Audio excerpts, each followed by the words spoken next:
Buenos días a todas las personas que se conectan a esta hora a través de nuestras redes sociales y a este espacio con Ascendis. Hoy tenemos un invitado muy especial, el doctor Guillermo Andrés Garcés, profesional en Contaduría Pública de la Universidad Libre de Cali, especialista en gerencia tributaria de la Universidad ICESI, con más de 30 años de experiencia en el área de impuesto y contabilidad, docente en pregrado y especializaciones para universidades como la Javeriana, la Libre, la ICESI, expositor permanente a nivel nacional de temas tributarios y vinculado con la firma Restrepo y Londoño. Muy buenos días, doctor Guillermo. ¿Cómo se encuentra el día de hoy? Muchísimas gracias por compartir este espacio con Ascendis. Buenos días, Adriana. Muchas gracias por la invitación. Con ganas de hablar con nuestros clientes y amigos sobre este tema específico vinculado con los profesionales de la salud en los aspectos tributarios. Gracias por la invitación. Bueno, el tema que vamos a tratar hoy es un tema muy importante y que ha dado mucho que hablar entre los profesionales de la salud y son las obligaciones tributarias de estos profesionales. Doctor Guillermo, cuénteme usted qué piensa de estos cambios que ha tenido la reforma tributaria con referencia a este aspecto. Bueno, como lo mencionas, cuando hablamos de una reforma tributaria se vienen unos cambios importantes de aplicación, digamos en nuestro caso en este año 2023. Creo que son bien interesantes para este sector específicamente y pues como están vigentes ya, vale la pena estudiarlos y actuar sobre todo en consecuencia a los mismos. ¿Okay? Bueno, el tema de hoy lo vamos a tratar de una manera muy dinámica. Este webinar, Guillermo, lo vamos a hacer con preguntas de clientes y amigos que nos han venido haciendo a través de nuestras redes sociales y a través de nuestras plataformas. Entonces, para comenzar, tenemos la pregunta número 1.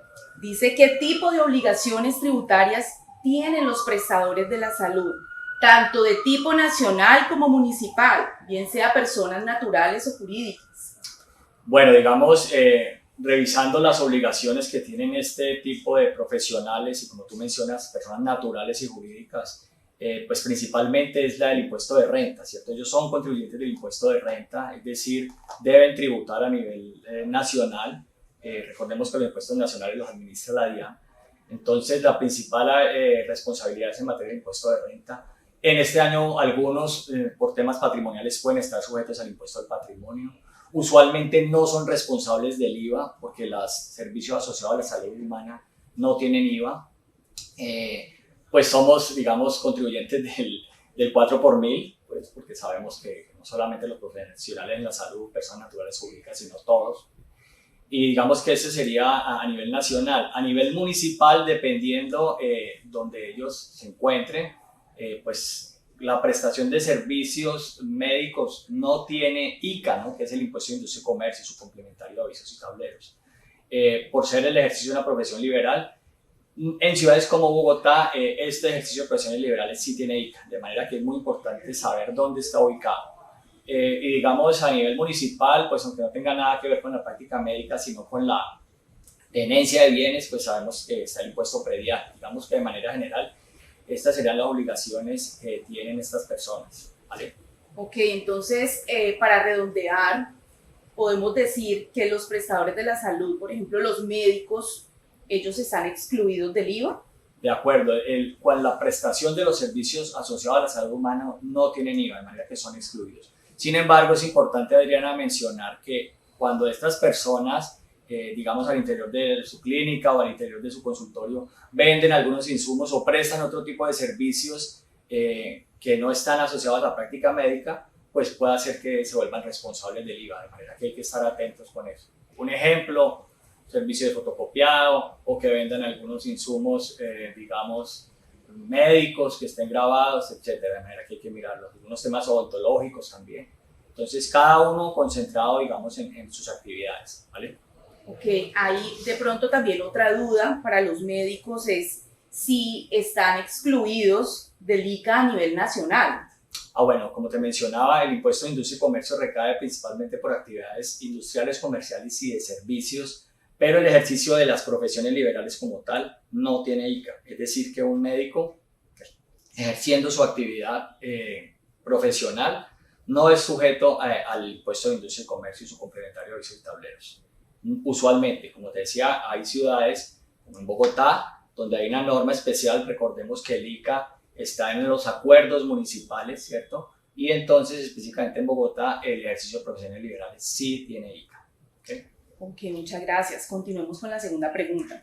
Con la reforma tributaria Ley 2277 de 2022, se modificó el artículo 908 del Estatuto Tributario. En lo que respecta al régimen simple de tributación, encontramos dos grupos. Estos dos grupos han generado alguna confusión con los profesionales de la salud. El grupo número 4, por ejemplo, dice educación y actividades de atención de la salud humana y de asistencia social. Y el grupo número 5, servicios profesionales de consultoría y científicos en los que predomina el factor intelectual sobre el material, incluidos los servicios profesionales liberales.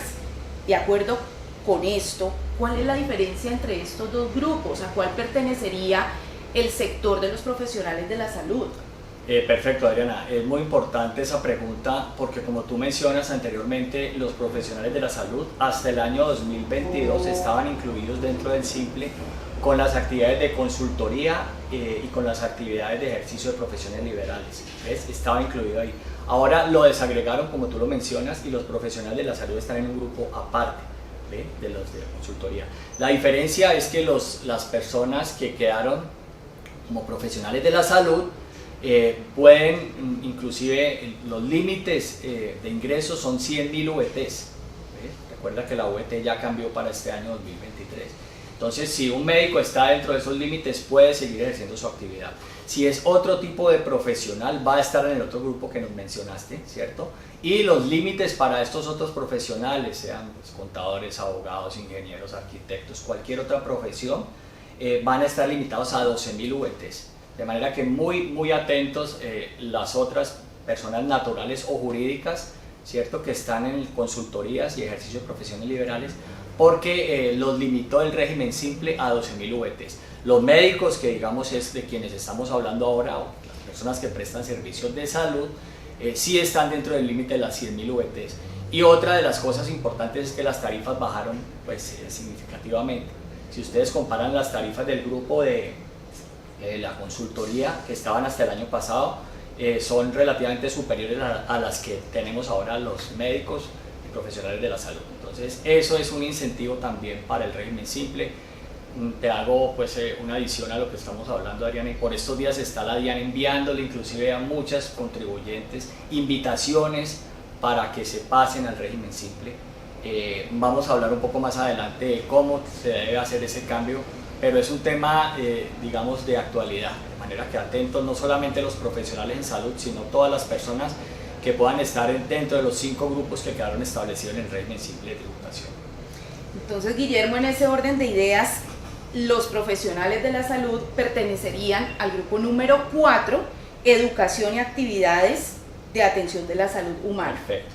Así quedaría. ¿Y en qué benefició este cambio a este grupo? ¿En qué benefició? Bueno, aparte de lo que te digo, que ya digamos estamos seguros que vamos hasta 100.000 VTs, tengo aquí pues la reforma y excelente. Te quería mencionar algunos de los cambios principales. Ellos estaban hasta el año pasado entre una tarifa entre el 5.9 y el 14.5, observa, entre el 5.9 y 14.5.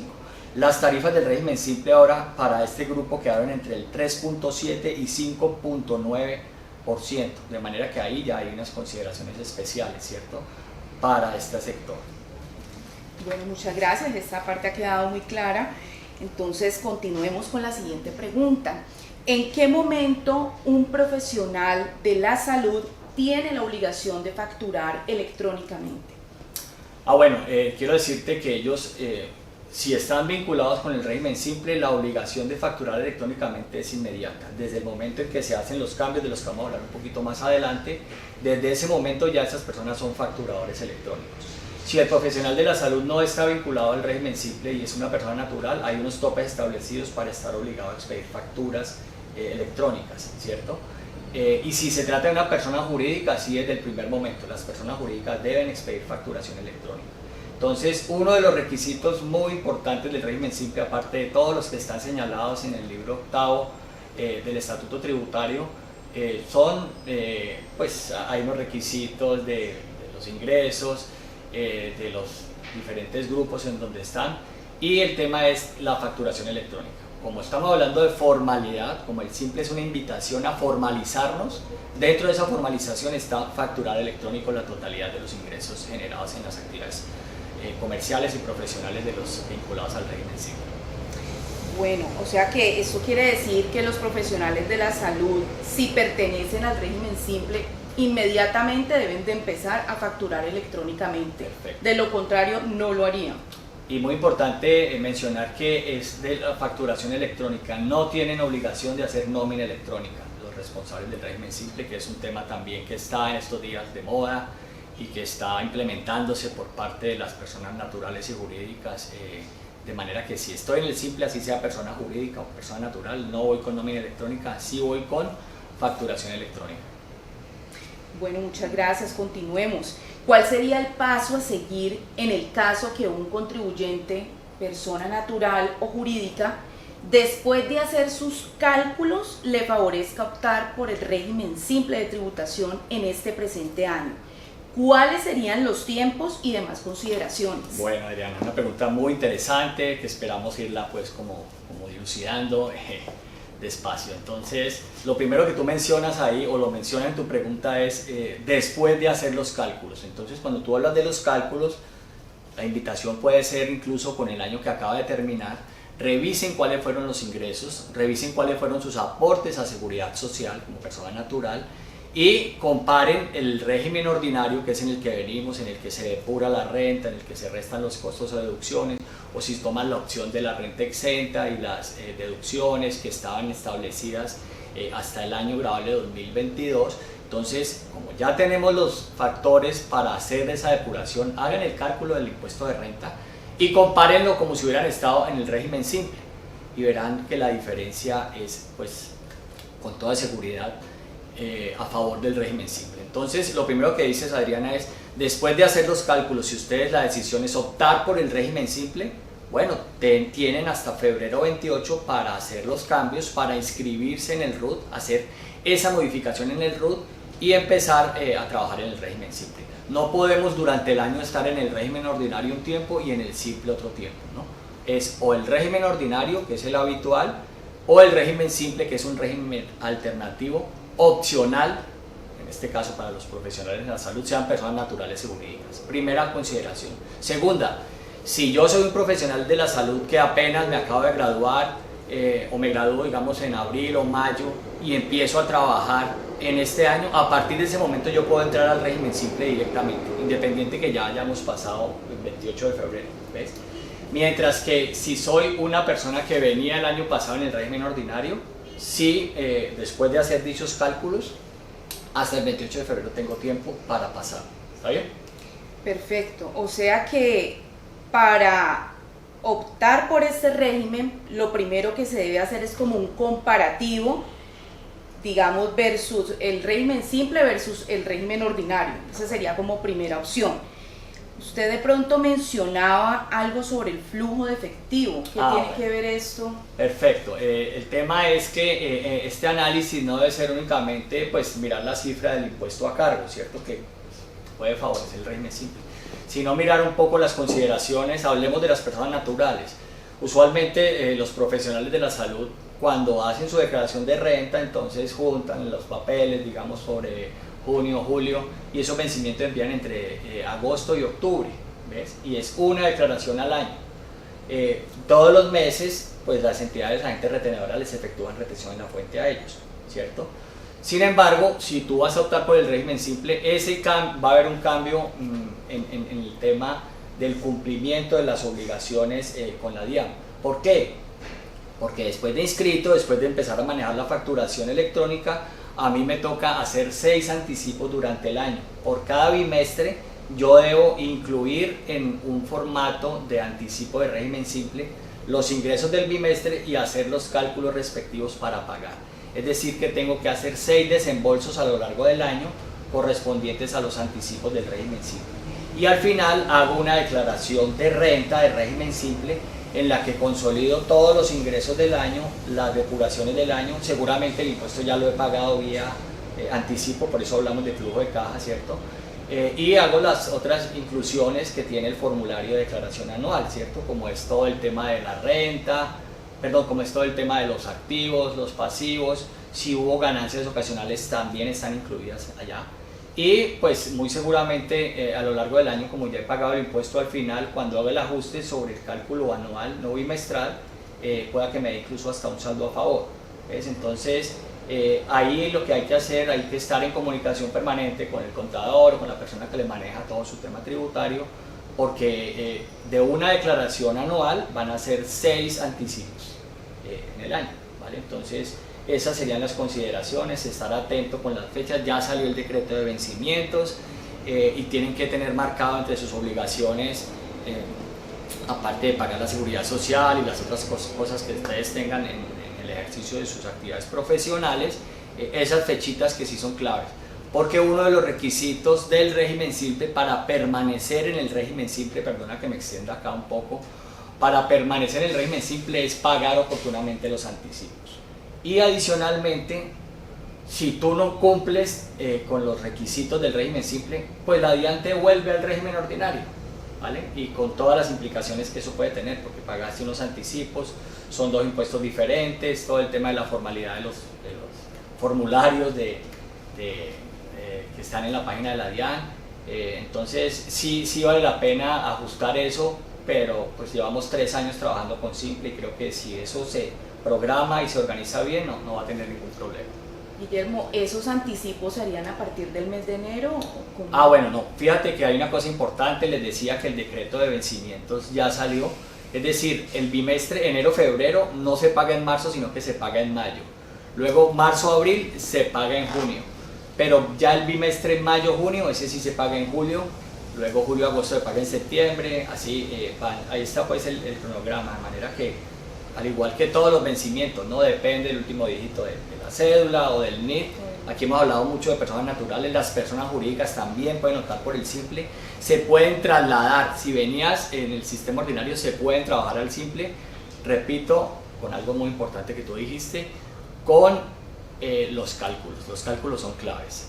Si las empresas manejan un margen muy alto, es favorable el simple. Si la empresa tiene, digamos, dificultades con los soportes de sus costos y deducciones, puede optar por el simple. Sin embargo, hay otras obligaciones que tendrán que cumplir, que tendrán que repasar pues, seguramente con su profesional en temas contables y tributarios que los apoyan. Vale. Muchas gracias, Guillermo. Como por última recomendación a esos profesionales de la salud que se encuentran conectados a través de nuestras redes, ¿qué le diría usted a ellos? O sea, ¿qué recomendación les haría para que lo tengan en cuenta? Pues teniendo en cuenta, digamos, que ellos no tienen mucho conocimiento de la parte contable. Pues yo creo que a lo largo de la charla hemos hablado mucho de formalizarse, ¿cierto? El régimen simple tiene una finalidad que es la formalización. Y esa, si yo puedo estar formal, si yo puedo cumplir mis obligaciones adecuadamente, yo creo que eso es una tranquilidad, no solamente para las personas que están incluidas en este sector de la salud, sino para todas las personas naturales y jurídicas. Entonces, régimen simple de tributación es sinónimo de formalización. ¿Ve? Puedo formalizar las personas vinculadas laboralmente conmigo. Hay unos descuentos por la seguridad social que yo pague de estas personas, el aporte a pensión, ¿vale? Hay unos incentivos también pues, para cuando ustedes vayan mirando más detalles del simple. Si me pagan a través de transferencia electrónica, pagos con tarjetas de débito y demás, también puedo disminuir de la base del simple. De manera que la invitación es esa, haga los cálculos, que lo hemos dicho muchas veces en esta charla, haga los cálculos y formalícese, así sea el régimen simple o el régimen ordinario. Acompañado de un especialista, un contador público.